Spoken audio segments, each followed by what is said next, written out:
Hey everyone, welcome to today's Explainer. Okay, so today we are unpacking an absolute masterclass in psychological suspense. It's this fascinating story called The Echo of a Warning. Now, I want you to picture this, right? It's midnight. You've got this vibrant, neon-lit city scene. We're following a 23-year-old woman named Sarah. She's just gotten back to her apartment after a massively exhausting day at work. Outside, you've got those beautiful, glowing city lights reflecting off the rain-slicked streets. But inside? Inside her apartment is this cozy, warm safe haven. She tosses her keys on the table, literally drained, just looking forward to a quiet night. But then, she checks her phone, and there's one new voice message. The sender? Completely unknown. Which brings up a seriously chilling question. Would you listen to a warning from your future self? I mean, Sarah almost deletes the thing. We've all been there, right? Spam calls, wrong numbers, the whole shebang. But for whatever reason, she presses play. And for a few agonizing seconds, there is absolutely nothing but static. But then, a voice breaks through. And it's not just any voice. Whoever it is, they're breathing heavily. They sound, honestly, absolutely terrified. Okay, let's really dive into this because this message changes literally everything. As Sarah listens, her blood just runs cold because that terrified voice on the phone, it's her. It's her own voice. The message actually says, I know this sounds impossible, but I'm you. Don't look out the bedroom window at exactly 12:17 a.m. I mean, wow. Sarah is just standing there, staring at her screen, completely frozen. Of course, at first, logic kind of kicks in. She lets out this nervous little laugh, trying to brush it off. Nice prank, she tells herself. So let's map out how this tension just skyrockets. It is exactly 12:11 a.m. when she gets that first message. The rain outside is picking up, getting heavier. Sarah tries to just, go about her night, but something feels terribly wrong. We jump to 12:16 a.m. Her heart starts racing, and she can't even figure out why. That warning is just echoing on a loop in her mind. And then the clock strikes 12:17 a.m. She's standing in the hallway. For a few seconds, she resists. But hey, human curiosity is a powerful thing, isn't it? Her curiosity completely overpowers all her reason. Slowly, she walks into the bedroom, pulls back the curtain, and looks out. Now, initially, she sees absolutely nothing. The street is completely empty. No cars, no people, nothing moving. She lets out this sigh of genuine relief. But then, her eyes adjust. Standing perfectly still across the street, illuminated by these warm orange traffic lights, is a man in a black coat. And he is just watching her. The very second they make eye contact, he smiles. But it's this cold, chilling smile. A shiver runs right through her, and she immediately steps back from the glass. When she finally works up the courage to peek out again, the street is totally empty. He's just gone. And almost immediately, her phone vibrates again. A second message. With trembling hands, she presses play. And yep, it's that same terrified version of her own voice. You looked, didn't you? Now he knows where you are. Well, in an instant, Sarah's mindset completely shifts. That sort of nervous curiosity from just a few minutes ago vanishes.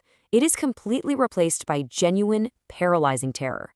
Someone is actually watching her, and someone knows exactly what she just did. So moving forward, you can probably guess what happens next. Sarah goes into full-on survival mode. She locks every single door, she flips on every bright light in her cozy little apartment. But then, at 12:24 a.m., another message arrives with a super specific warning. It says, do not answer the door at 12:30. Suddenly, the apartment feels way too quiet. Every single creak sounds dangerous. At 12:29, there is just dead silence. And then, right on the dot at 12:30 a.m., knock, knock, knock. 3 slow, deliberate knocks echo loudly through her apartment. Sarah literally stops breathing. The knocking continues. And then, a muffled man's voice comes right through the wood of her front door. Sarah, building maintenance. She stays totally frozen, absolutely terrified to make even a tiny sound. Her phone vibrates right there in her hand. One more message. Don't open it. The knocking from the man claiming to be maintenance goes on for another full, agonizing minute. And then, it just stops. Sarah waits. 5 excruciating minutes go by. 10 silent minutes. Nothing. Finally, she slowly tiptoes over to the door and checks the people. The hallway is completely empty. So relieved, she steps backward into her apartment. Okay, now this is where things take a massive twist.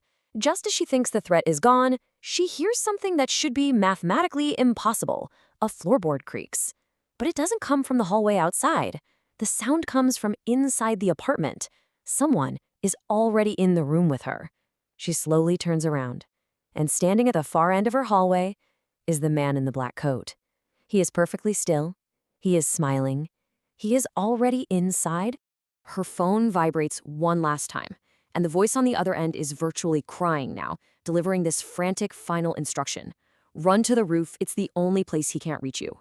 Sarah doesn't even hesitate. She acts purely on adrenaline. She just turns and sprints right out of her apartment door, leaving that smiling man standing right there in her hallway. She absolutely flies up the stairwell. 5 floors, 6 floors, 7 floors. Her lungs are literally burning. She finally reaches the top, bursts through the heavy metal door out onto the rooftop, and slams it shut behind her. She is standing there alone under this dark sky, the rain just pouring down all around her. She thinks she's finally safe. She thinks she's outrun him. But then, over the heavy sound of the rain, she hears footsteps. Slow, steady, coming from directly behind her on the roof. Sarah slowly turns around. The man is standing right there, closer than he has ever been. But that chilling smile, it is completely gone. And for the very first time, he actually speaks to her. He says, "You were never supposed to hear the messages." Sarah backs away in the pouring rain and just asks him, "What are you?" So the absolutely crucial point here is exactly how he answers her. The man's eyes are completely cold as he replies, "I'm what happens when fear controls every choice you make." I mean, think about how fascinating that is. He isn't just some stalker. He is the literal physical embodiment of the panic that dictated every single action she took since she first checked her phone. Because she listened to the fear, she basically let him write to her. And right then, the impossible happens. The world around her literally begins to distort. It's like this magical, cinematic shift. The dark, rainy rooftop starts to fade. The rain entirely disappears. The neon-lit city vanishes into complete nothingness. Sarah slowly opens her eyes. The dark, rainy roof, gone. Instead, she is sitting in a brightly lit, warm, cozy hospital room. A gentle, smiling nurse and a doctor are standing right over her bed. Sarah is, understandably, entirely confused, and the doctor gently delivers this massive shock. "You've been unconscious for 3 weeks after the accident." Wow, right? This presents such an incredible contrast. On one side, you have the terrifying reality of the Midnight Stalker, the voicemails, the intense chase to the roof. And on the other side, the explanation. It was all just a 3-week coma dream caused by an accident. With tears of relief in her eyes, Sarah asks about the messages. She asks about the man in the black coat. The doctor just shakes his head kindly and says they were all just part of the dream.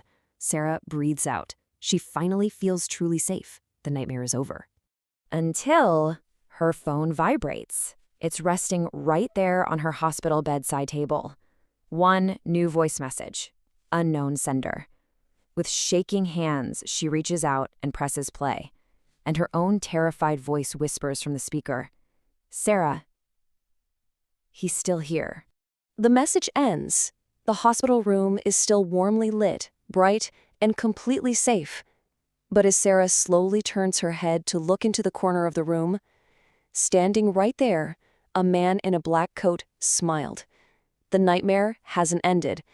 Actually, it's simply relocated. Which brings us to the ultimate question of this suspenseful explainer. Is it a warning, or is fear already controlling you? The Echo of a Warning is just a masterful look at how our own anxieties can manifest and entirely dictate our reality. I mean, think about your own life. When an unexpected warning arrives, do you face it logically, or do you let the panic pull you all the way up onto the rooftop? Thank you so much for joining me today. I really hope this journey has left you with plenty to think about. Until next time, stay curious and, hey, maybe think twice before checking your voicemails at midnight.